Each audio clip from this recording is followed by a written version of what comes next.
Maybe this was a mistake. Hey, they'd laugh if they knew. A billionaire sitting in dust, looking for something money can't buy. I just wanted someone to see me.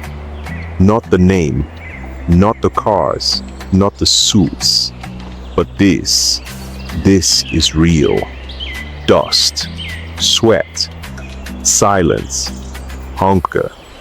I didn't expect it to feel this lonely.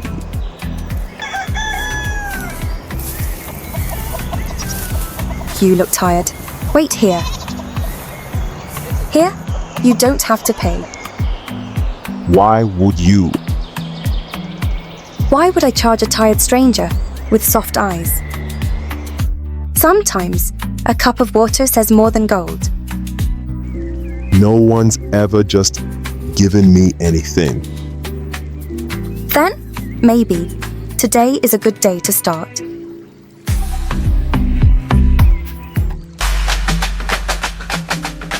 Good evening, my beautiful friends.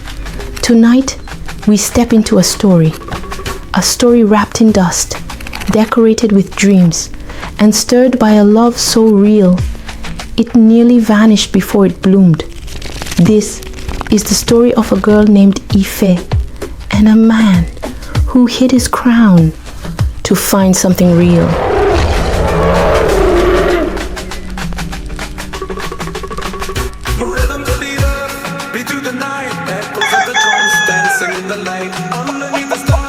In a small, dusty village, he was just a poor taxi driver, laughed at, mocked, rejected. But deep beneath the torn clothes was a secret so big it could change her life forever. Not everyone who looks broken is truly poor, and not every love story begins with a crown. The sun was hot. In the small village of Owena, people walked slowly, fanning themselves with old newspapers. Chickens ran around freely, and the smell of roasted corn filled the air. In the middle of all this, a young woman named Ife was sweeping the front of her mother's small food stall. Her clothes were clean, but old. She smiled at everyone who passed, even when her belly made small noises from hunger. Ife, go and buy more onions from Mama BC. Her mother called from inside the smoky kitchen. Yes, Mama. Ife replied quickly, dropping the broom. She walked with light feet, her braided hair bouncing. Everyone in the village liked her. She helped the old people carry their baskets and gave free food to hungry children when her mother was not looking. But what no one knew was that Ife had big dreams. She wanted to go to the city. She wanted to own her own restaurant. She wanted to make enough money so her mother would never work again. Some women want diamonds. I just want someone who sees me, even if he has nothing.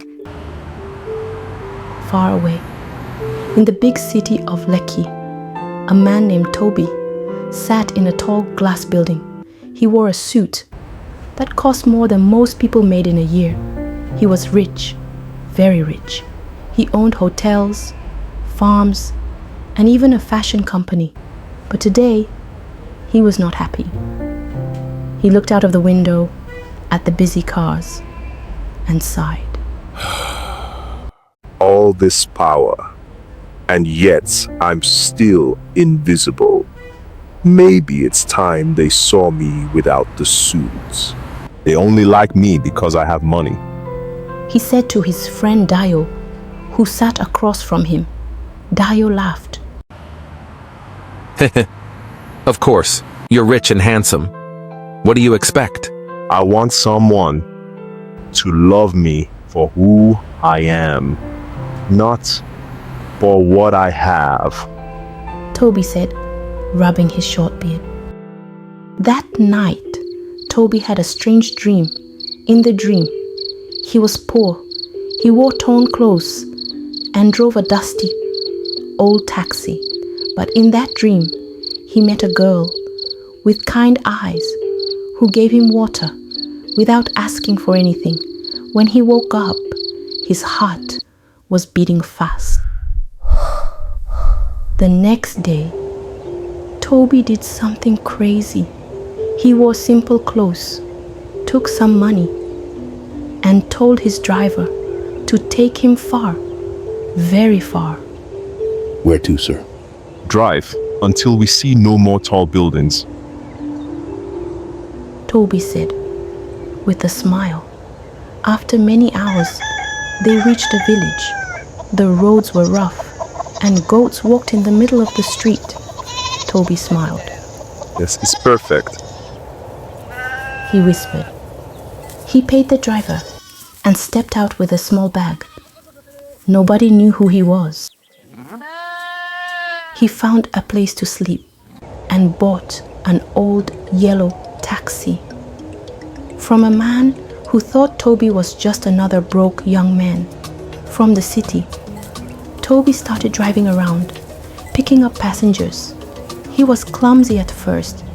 He didn't know how to greet elders or how to drive on the muddy roads. But he learned fast. He watched people. He smiled a lot. And soon, everyone started calling him Brother Toby. One hot afternoon, as he waited by the market square, a girl knocked on his window. Please, can you take me to the river? She asked, her voice soft and her eyes bright. Toby looked up and saw her. It was Ife, Yes, come in. he said, his voice shaky. As she sat, their eyes met in the mirror. In that short moment, something happened, like magic, like a drum beating slowly in the heart. But Ife didn't know that the driver was a billionaire. And Toby didn't know that this girl was going to change his life forever. Toby tried to keep his eyes on the road, but he kept looking at Ife through the mirror. Her skin glowed like smooth cocoa under the sun. She wore a simple pink dress, her braided ponytail resting neatly behind her. She smelled like palm oil and fresh soap sweet. Honest, real. Eve looked out the window. The wind brushed softly against her cheek. Her fingers gently tapped the seat, following a rhythm in her head. You're new here. How do you know? She smiled, without looking at him. You drive like a city man, too fast for these roads. Toby laughed nervously. I'm still learning. You'll get used to it. Owena is small but it has a big heart.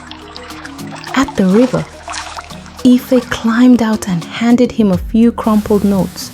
Toby stared at the money, unsure whether to take it. I don't have change. That's okay. Keep it. With a smile.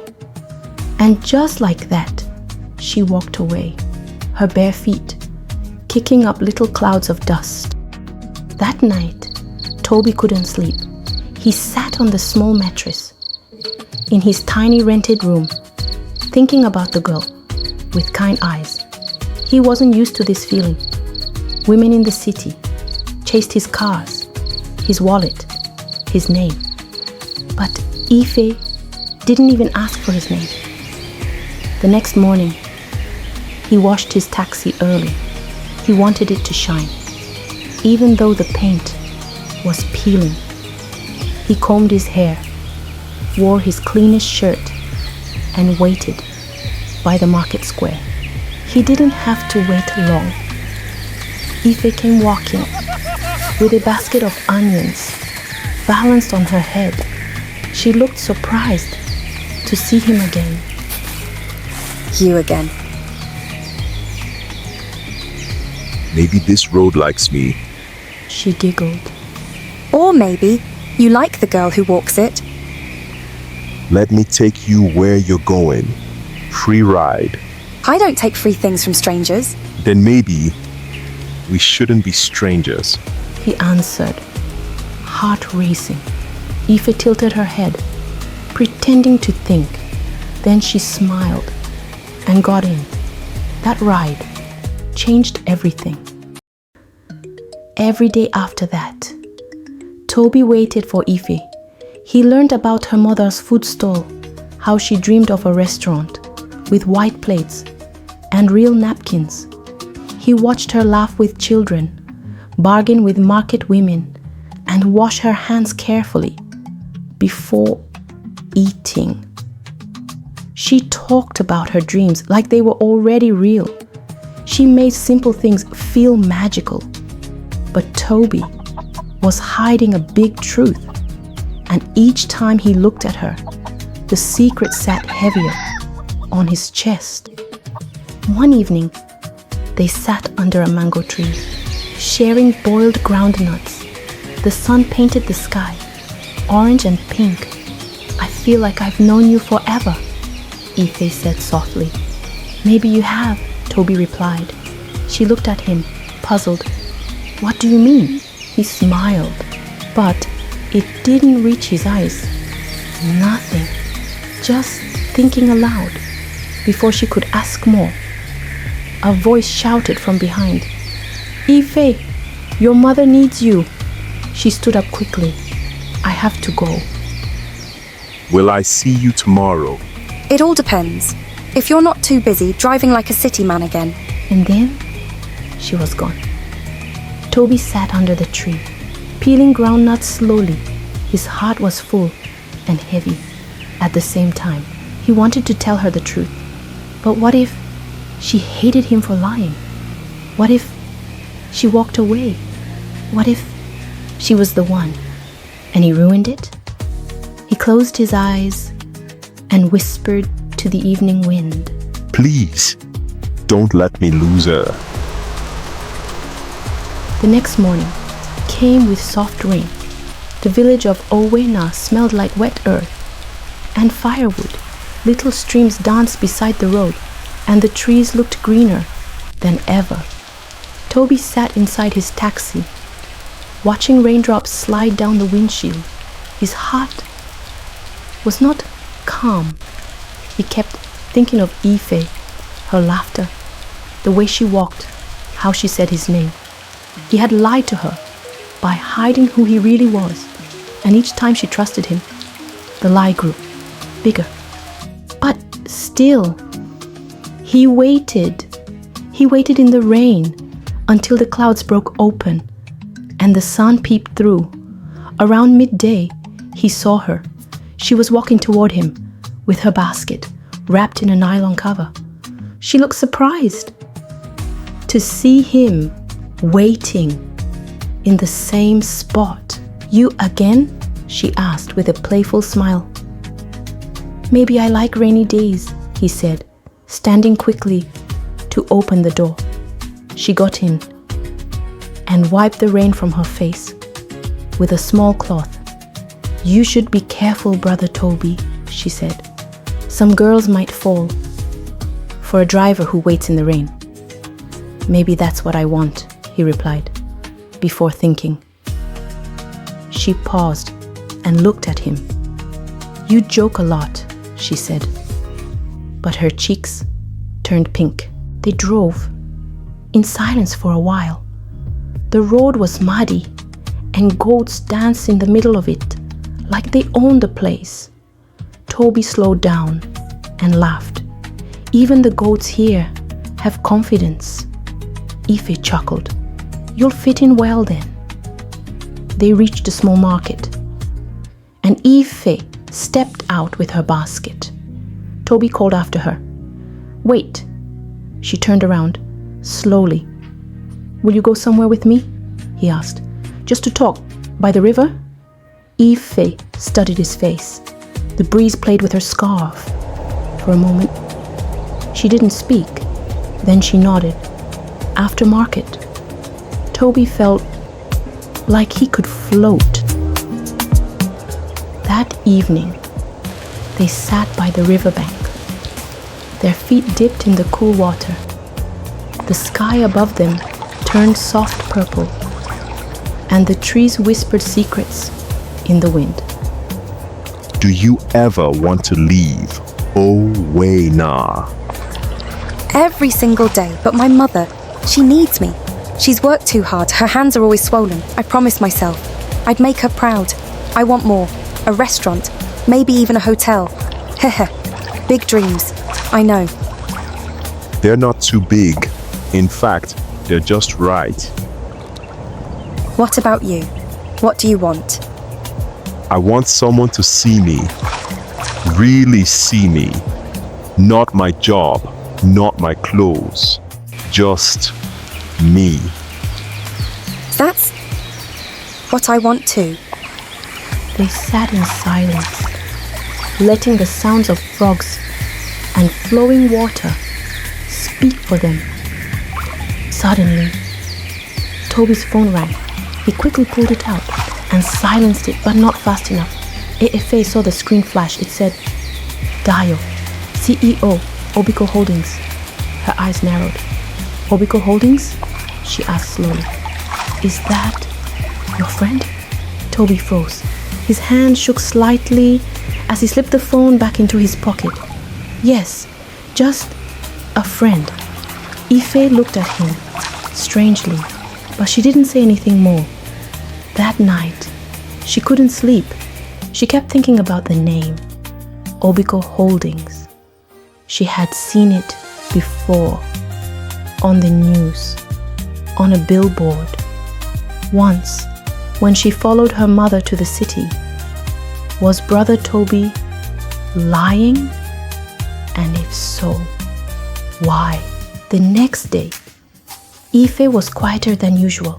She walked slowly to the market, her mind full of questions. The name Obiko Holdings echoed in her head like a drumbeat. She remembered the shining billboard, the suit-wearing men, the fancy cars. What if Toby was not who he said he was? When she reached the square, Toby was already waiting, leaning against his dusty taxi. He wore his usual simple shirt, but something about him looked different now. More careful, more nervous. "Good morning," he said, opening the door. "Morning," she replied softly. They drove in silence for a while. The road was the same. The goats were still bold, the wind still warm, but the air between them was not the same. "You're not talking today," Toby said, trying to smile. "Just thinking," Ife answered. "About what?" "About people, about truth." Toby looked ahead, gripping the steering wheel tighter. "Ife," he said, his voice serious, "can I ask you something?" She turned to him. "Would you be angry if someone close to you kept a big secret?" She didn't answer right away. Then she said, "I guess it depends. Are they hiding to protect themselves or to protect me?" Toby swallowed hard. He wanted to pull the car over. He wanted to tell her everything, but fear held his tongue. She looked out the window again. "Secrets are like smoke," she said. "They rise, and one day they make it hard to breathe." They reached the market. She stepped out, adjusted her scarf, and gave him a small nod. "I'll walk today." Toby didn't move. He just watched her go, his chest heavy. That night, Toby drove out of the village and found a quiet place. Under a tall mango tree, he leaned back in his seat and stared at the stars. "I can't keep this up," he whispered to the sky. "She's not like the others. She's real. She's everything." His phone buzzed again. This time, it was a video call. Dayo's face filled the screen. Bro, you've gone mad. You've been in that village for 2 weeks. The board is getting nervous. I need more time. You're falling for her, aren't you? Haha. Just tell her, man. She's either going to run or stay. But you can't play poor forever.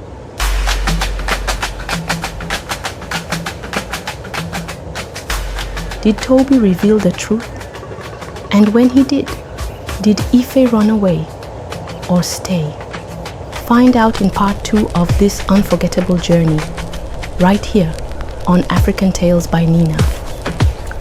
You've just experienced a tale from African Tales by Nina, where stories reign and values endure.